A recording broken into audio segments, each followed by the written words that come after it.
میں ہوں سید حفیظ اللہ گیلانی، تاریخ بر صغیر ہند و پاک کی اگلی قسط لے کر۔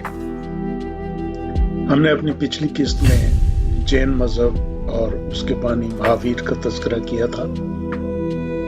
آج ہم کوشش کریں گے کہ گوتم بدھ کی زندگی کا جائزہ لیں۔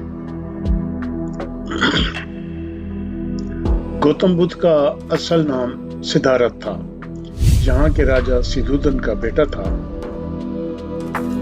اس کی ماں کا نام مایا تھا، وہ بھی ایک شہزادی تھی۔ سدھارتھ راجا سدھودن کے ہاں پیدا ہوا، لیکن ابتدا میں ہی جب یہ چھوٹا سا بچہ تھا تو اس کی ماں کا انتقال ہو گیا اور اس کے والد نے دوسری شادی اس کی ماں کی بہن سے یعنی اس کی خالہ سے کر لی۔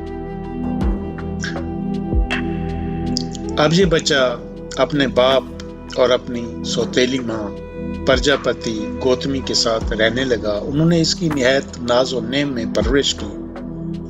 یہاں میں ایک بات آپ کو اور بتاتا چلوں کہ جس طرح پچھلی قسط میں ہم نے مہاویر کا تذکرہ کیا تھا، اس کے اور گوتم بدھ کی زندگی میں بہت زیادہ مماثلت پائی جاتی ہے، اور بہت زیادہ واقعات ایسے ہیں جیسے ہم پچھلے حصے میں بیان کر چکے۔ ایک تو ان کا تعلق ایک ہی خطے سے تھا، ایک ہی علاقے سے تھا، اور دوسرا ان کی زندگی کے جو مماثلت ہے کہ وہ بھی ایک راجا کا بیٹا تھا، یہ بھی ایک راجا کا بیٹا تھا، وہ بھی اپنی ابتدائی زندگی اس نے نہایت ناز و نیم میں اور پرورش پائی۔ گوتم بدھ نے بھی اپنی ابتدائی زندگی میں نہایت ناز و نیم اور شہزادوں کی طرح شاہی محل میں اس نے اپنی زندگی گزاری۔ اس لیے اس مماثلت کو آپ لوگ محسوس کریں گے، لیکن یہ مماثلت تاریخ میں پائی جاتی ہے ان دونوں کے ہاں۔ 16 سال کی عمر میں پشودرا نامی ان کے ایک خاندان کی لڑکی سے شادی اس کی ہو گئی اور یہ اپنی اہلیہ کے ساتھ ہنسی خوشی رہنے لگا۔ لیکن اس کے ذہن میں ایک سوچ ابھرتی تھی اپنی شادی کے بعد، جبکہ اس کے ہاں ایک بچہ پیدا ہوا اور شاہی محل میں خوشیاں منائی گئیں اور نہایت خوشیوں کا ایک جشن منایا گیا۔ اس جشن میں جہاں لوگ ناچ رہے تھے، گا رہے تھے، یہ اپنے محل کے ایک کمرے میں بند یہ سوچ رہا تھا کہ یہ خوشیاں عارضی ہیں، یہ خوشیاں کبھی ختم ہو جائیں گی۔ کیا یہ نہیں ہو سکتا کہ ان خوشی کو دائمی شکل دے دی جائے اور یہ خوشیاں ہمیشہ ہمیشہ کے لیے رہیں؟ وہ دیکھتا تھا اور وہ پھر سوچنے لگا کہ انسان کی زندگی کا دار و مدار ہی دکھوں پر ہے۔ انسان کی زندگی کی بنیاد دکھ، غم اور تکلیفیں ہیں، تو وہ کہتا ہے ان سے کسی طرح چھٹکارا حاصل کیا جائے اور کوئی ایسی راہ تلاش کی جائے کہ ان غموں سے، ان دکھ کی زندگی سے چھٹکارا حاصل کر کے دائمی خوشیاں حاصل کی جائیں۔ وہ اسی تلاش میں وہ دیکھتا یہ بھی کہ انسان کی زندگی ہے کیا۔ ایک انسان ہے، چاہے وہ امیر ہے یا غریب ہے، لیکن وہ مایوس ہے، اس کی مایوسی ختم نہیں ہوتی۔ انسان بیمار ہوتا ہے، انسان کو دکھ ہوتے ہیں، تکلیف ہوتی ہے، پھر وہ مر جاتا ہے، اور پھر یہ ایک چکر ہے جو چل رہا ہے۔ وہ اس کے ذہن میں یہ خیال پختہ ہو گیا کہ کوئی نہ کوئی ایسا طریقہ ضرور تلاش کیا جا سکتا ہے جس سے اس زندگی کو دائمی زندگی یا خوشی کی زندگی میں بدل دیا جائے۔ اس خیال کے آتے ہی، اور جب اس خیال نے زیادہ مضبوطی سے اس کے ذہن کو جکڑ لیا، تو پھر اس نے اپنے محل کو چھوڑ دیا، اپنے بچے کو چھوڑ دیا اور شانتی کی تلاش میں یہ جنگلوں میں پھرنے لگا۔ کہتے ہیں کہ یہاں اس نے اس طرح سخت ریاضت کی کہ یہ سوکھ کر کانٹا ہو گیا۔ اس نے کھانا پینا بالکل چھوڑ دیا۔ یہ اپنے جسم کو مختلف ایذا دینے کے لیے ایذائیں دیا کرتا تاکہ تکلیف سے نجات کا کوئی راستہ تلاش کیا جائے۔ لیکن بعد میں اس پر یہ منکشف ہوا کہ بھوکا رہنے سے انسان کا دماغ مزید منتشر ہو جاتا ہے، لہٰذا اس نے اب بھوکا رہنے کی بجائے کچھ نہ کچھ جنگلی پھل وغیرہ کھانا شروع کر دیے اور اپنے ذہن کو یکسوئی کے ساتھ عبادت میں لگا کر تلاش کرنے لگا کہ زندگی میں سکھ اور شانتی کو کیسے در لایا جائے۔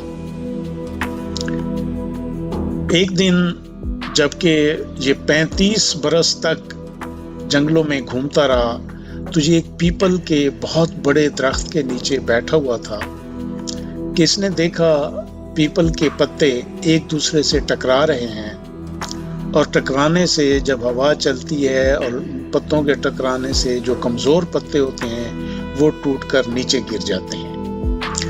یہ اس منظر کو دیکھ رہا تھا کہ اس نے محسوس کیا جیسے اس میں سے کچھ روشنی نکلی ہو۔ یہ ساری رات اسی فکر میں، اسی تفکر میں اس نے رات گزار دی، اور یہ جب صبح کو اٹھا تو اس نے محسوس کیا کہ جیسے وہی روشنی خود اس کے اندر سے پھوٹ رہی ہے، اور اس نے وہ روشنی پا لی ہے، اس نے وہ راز پا لیا ہے جس راز کے لیے، جس مسئلے کے حل کے لیے یہ گھر سے نکلا تھا۔ اس لیے یہ گوتم بدھ کہلانے لگا، یعنی پا لینے والا، مسئلے کو حل کر لینے والا، جو بات کو جان لینے والا یا علم رکھنے والا اس کو کہا جانے لگا۔ اب اس نے اگلے 45 برس راج گڑھ اور پٹنہ کو چھوڑ کر پورے ہندوستان کا چکر لگانا شروع کر دیا، مشرقی ہند میں بھی یہ کیا، اور اس نے اپنے مسلک کی تبلیغ کرنا شروع کر دی۔ اس کا اصول یہ تھا کہ انسانی زندگی فانی ہے اور انسانی زندگی دکھوں کا مسکن ہے، انسان کی زندگی کی اساس ہی دکھ ہیں، اور دوسرا اس کا نقطہ یہ تھا کہ یہ انسانی زندگی میں جو دکھ اور تکلیفیں ہیں یہ انسان کی خود غرضی اور بے شمار خواہشوں کی وجہ سے ہیں، اور تیسرا اس کا نقطہ یہ تھا کہ اگر انسان اپنی خود غرضی کو چھوڑ دے اور اپنی خواہشات کو بے لگام ہونے سے بچا لے اور اپنی خواہشوں کو ترک کر دے تو انسان سکھ کا راستہ تلاش کر سکتا ہے اور ہمیشہ کے لیے وہ ایک چین کی زندگی بسر کر سکتا ہے۔ اس کے لیے خواہشوں اور خود غرضی کو چھوڑنے کے لیے اس نے آگے 8 اصول وضع کیے، جن میں راست بازی، راست گوئی، ذہن کا راست ہونا، نظریے کا راست ہونا، اپنی محنت کا راست ہونا، یہ سب چیزیں اس نے اخلاقیات کے اعلیٰ ترین 8 نکات اس نے پیش کیے کہ جس پر چل کر انسان نہ صرف اپنی زندگی کو بہتر بنا سکتا ہے بلکہ وہ زندگی کے دکھوں سے بھی نجات حاصل کر سکتا ہے۔ اس کا مذہب بھی بہت پھیلا۔ جب اشوک اعظم کا دور آیا، اشوک اعظم نے اس کے مذہب کو قبول کیا، چندر گپت موریہ نے بھی اس کے مذہب کو قبول کیا تھا۔ اس وجہ سے ہند میں اس کا مذہب بہت تیزی سے پھیلنے لگا، اور یہ جب تک اشوک کا دور تھا، خصوصاً اس دور میں اس مذہب کی زیادہ ترقی ہوئی۔ اشوک نے اپنے دور میں جگہ جگہ پر اس کے فرمان، اس کے کتبے نصب کر رکھے تھے، جو ہمارے ہاں پاکستان میں بھی بہت سی جگہ پر پائے جاتے ہیں۔ ہمارے شمالی علاقہ جات میں لوگ دیکھ کر آتے ہیں کہ وہاں اس کے کتبے آج بھی موجود ہیں۔ مشرق میں یہ مذہب برما بلکہ جاپان تک پھیل گیا۔ جنوب میں بھی اس مسلک کے پھیلنے کے، اس مذہب کے پھیلنے کے بہت زیادہ مواقع اس کو ملے، اور یہ ہندوستان کی سرحد سے نکل کر انڈونیشیا، ملایا، سیلون تک پھیل گیا، اور پھر یہ شمالی علاقہ جات سے ہوتا ہوا وسط ایشیا تک یہ مذہب پھیلتا چلا گیا۔ لیکن 500 سال قبل مسیح سے 500 سال عیسوی سے 1200 عیسوی تک پھر اس مذہب پہ زوال آنا شروع ہوا۔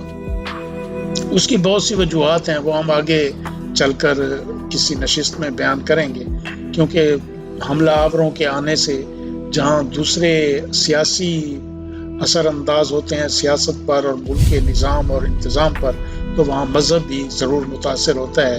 تو یہ وہ دور تھا کہ جب بیرونی حملہ آور آتے رہے، تو اس وجہ سے پھر بدھ مت پر بھی اس کا اثر مرتب ہوتا رہا۔ اس کے مذہب کا جو اس میں پھر تبدیلیاں بھی ہوتی رہی ہیں، فرقے بھی بنتے رہے۔ اس میں ایک تھروید اور دوسرا مہاجانا، یہ دو فرقے اس مذہب کے بن گئے تھے۔ تھروید کا جو مسلک تھا اس کو مغربی ہمارے جو مورخین ہیں انہوں نے حقیقت کے زیادہ قریب بتایا ہے، یا یہ بتایا ہے کہ یہ بدھ کی تعلیمات کا صحیح جو نمائندہ مذہب ہے وہ یہی ہے۔ البتہ مہاجانا کے ماننے والے جو ہیں ان کی زیادہ تعداد تبت، چین، جاپان اور کوریا میں پائی جاتی ہے۔ تو اس طرح یہ مذہب اس وقت اتنا پھیلا تھا، اور آج بھی اس مذہب کے ماننے والے اتنے ہیں کہ اس کو دنیا کے چند بڑے مذاہب میں سے ایک مذہب مانا جا سکتا ہے۔ ہم یہ جب باتیں کرتے ہیں، یہاں نام بھی مختلف ہوتے ہیں، سن کا بھی بعض اوقات فرق آ جاتا ہے، ادوار کا بھی فرق آ جاتا ہے۔ تو اس کی وجہ یہ ہوتی ہے کہ مختلف کتابوں میں مختلف تذکرے ملتے ہیں۔ جب ہم یہ بات کرتے ہیں تاریخی حوالوں سے تو بہت سے اس میں اختلاف آ جاتے ہیں۔ مثلا نام کا ایک جیسا نہ ہونا، ادوار میں کہیں نہ کہیں ہمیں کہیں کوئی دور لکھا ہوتا ہے، کہیں اور دور لکھا ہوتا ہے، اور اسی طرح جو سن ہوتے ہیں ان میں بھی بہت زیادہ اختلاف ہوتا ہے۔ اس کی بنیادی وجہ یہ ہے کہ مختلف کتابوں میں یہ سن، یہ ادوار اور یہ نام مختلف طریقوں سے درج کیے گئے ہیں۔ اس کی وجوہات یہ ہوئی کہ جب مسلمان حملہ آور برِ صغیر پر آئے تو ان کی زبان عربی یا فارسی ہوتی تھی یا کوئی اور زبان ہوتی تھی، وہ یہاں کے لب و لہجہ سے واقف نہیں ہوتے تھے، تو ان کے ہاں جو کتابیں لکھی گئیں ان میں وہ نام اور طریقے سے درج کیا گیا۔ جب یہی نام انگریزی کتابوں میں لکھے گئے تو ان کے جو الفابیٹ ہیں ان میں کچھ الفاظ ایسے ہوتے ہیں جو وہ ادا نہیں کر سکتے، انہوں نے اپنے طور پر لکھے، اور اسی طرح اور بھی بہت سی وجوہات ہوئیں جس کی وجہ سے یہ تاریخ کے سن، ادوار اور ناموں میں اکثر مغالطہ آ جاتا ہے۔ کوشش میری یہ ہوتی ہے کہ میں اس سن کو یا دور کا تذکرہ کروں یا اس نام کو زیادہ استعمال کروں جس پر زیادہ کتابوں میں اتفاق کیا گیا ہے۔ ایک بات اور بھی ہو سکتی ہے کہ میں ان کتابوں کے اگر حوالہ جات دینے کے لیے ہر ایک کتاب کا حوالہ دینا شروع کر دوں تو پھر ہمارا وقت بہت ضائع ہوگا، اور یہ ایک بحث چل نکلے گی کہ ایک کتاب کا حوالہ دوسری کا اور تیسری کا، تو یہ حوالہ جات میں ہمارا وقت بہت ضائع ہوگا اور ہم اپنی جو منزل ہے اس تک جلدی نہیں پہنچ سکیں گے۔ اس لیے اگر ہم کسی دوست کو، کسی تاریخ کے طالب علم کو ان میں کہیں شک ہو تو وہ رابطہ کر کے یہ اس تاریخی کتاب کا حوالہ بھی مجھ سے لے سکتا ہے، اور اس تاریخی کتب کا ان کا نام بھی مجھ سے لے سکتا ہے۔ یہ میں اس کو بتانے کا پورا اس کا حق ہے کہ وہ مجھ سے پوچھے، کیونکہ یہ ہم پروگرام ان لوگوں کی دلچسپی کے لیے ہی پیش کر رہے ہیں، اور اگر ہم ان کو ہی مطمئن نہ کر سکیں تو پھر ہمارے پروگرام کرنے کی کوئی وجہ نہیں بنتی۔ اس لیے ناظرین سے گزارش ہے کہ اگر وہ کسی کتاب کے حوالے سے مطمئن نہ ہوں تو وہ مجھ سے رابطہ کر سکتے ہیں۔ اس کے ساتھ ہی ہم اپنی آج کی نشست کو اختتام پذیر کرتے ہیں، اور کل ہم سکندر اعظم کا جب اس نے ہندوستان پر حملہ کیا وہ بھی قبل از مسیح کی شخصیت ہیں، ہم وہاں سے اپنی اگلی قسط کو شروع کریں گے۔ تب تک کے لیے اجازت دیجیے، اللہ حافظ۔